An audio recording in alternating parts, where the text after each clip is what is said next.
Like most 8-year-old boys, Khidr loves toy cars and wants to be a policeman like his daddy when he grows up. But it was because of his father's job that Khidr suffered the unimaginable. He was kidnapped when he was just 6 years old by Al-Qaeda in what used to be the heart of the Iraqi insurgency, Fallujah.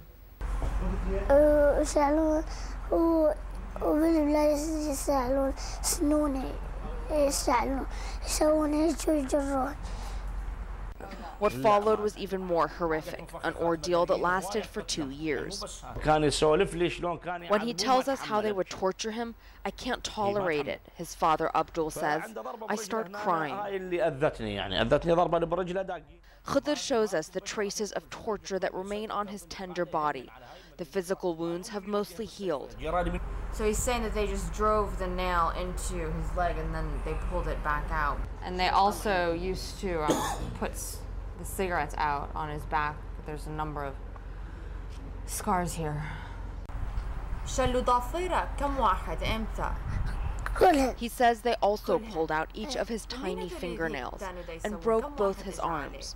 He remembers them laughing at the pain they inflicted. He shows us where he was standing when masked men stormed into his house, screaming for his father.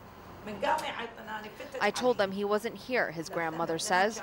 They called me a liar and said they wanted his son.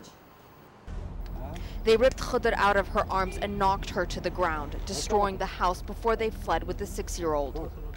The kidnappers called me, demanding the release of some prisoners or they would slit his throat, his father tells us. But I couldn't let murderers back out on the street, so I said to myself, let my son be a martyr. 2 years later, police in Taji, some 45 miles away, received a tip that terrorists were holding kidnapped children.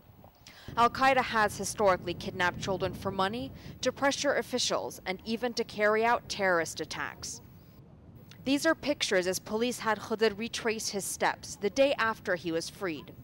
He saw me in uniform and ran to me, his father remembers. I went flying towards him to hug him, but people said, be careful, both his arms are broken. We held each other all night.